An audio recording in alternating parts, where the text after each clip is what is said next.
গ্রামে কী করে কুমড়ো চাষ করবেন? গ্রামে কুমড়ো চাষের জন্য যে কোনো জায়গায় এরকম কুমড়ো লাগিয়ে দেবেন। যে কুমড়োর গোড়াটা এখানে আছে, তো যে কোনো জায়গায় কুমড়োটা লাগিয়ে দেওয়ার পরে সেটা কিন্তু গাছ অটোমেটিক এরকম বেড়ে যাবে। তো বাড়ার পরে আপনি সেটা এখানে বেড়া দিয়ে দিতে পারেন, বা আপনি যদি চান এখানে কোনো একটু বাঁশ টাশ দিয়ে চটা দিয়ে সেটাকে দাঁড় করা দিতে পারেন। সেখানে গাছগুলো উঠবে এবং কুমড়ো হবে। এছাড়াও একটা জিনিস হয় গ্রামের দিকে, আপনারা লক্ষ্য করবেন যে কুমড়ো গাছ যখন হয় তখন কিছু কুমড়ো হয় মাটির মেটো কুমড়ো। তো এগুলো কুমড়ো অনেকটা মাটিতেও হয়, তো এটা কিন্তু মেটো কুমড়োই গাছ। যদিও এই গাছের প্রবণতা যে উপরের দিকে ওঠার চেষ্টা করবে, কিন্তু ফাঁকা আছে এই অঞ্চলটাতে, উঠতে পারবে না বেশি দূর। কিন্তু আপনারা চাইলেই এটা গাছেও ওঠাতে পারেন, গাছেও ধরবে।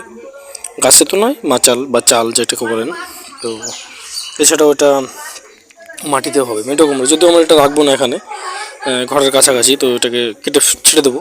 তো যতদূর যায় ডালপালাগুলো খাওয়া যায়। এই কুমড়োর এই অংশগুলো দেখছেন, এটা শাক হিসাবে প্রচণ্ড টেস্টি, খুব সুস্বাদের, খুব ভালো লাগে। তো সেটাই আমরা করবো, এটা শাকটা খেয়ে এটাকে কেটে দেবো, কারণ এখানে জঙ্গল হয়ে যাবে। যদি আমরা কুমড়ো ধরবে, এটাতে ধরবে না এরকম না, এই অঞ্চলটাতেই মাটির মধ্যেই কুমড়োগুলো ধরবে। কিন্তু সমস্যাটা হলো সেখানে সাপখোপ বিভিন্ন ধরনের পোকামাকড় এসে বাসা করতে পারে, কারণ বাড়ির উঠোনের মধ্যে তো তো আমাদের বাঙালিদের মধ্যে উঠোনের মধ্যে এগুলো চাষ সম্ভবত হয় না।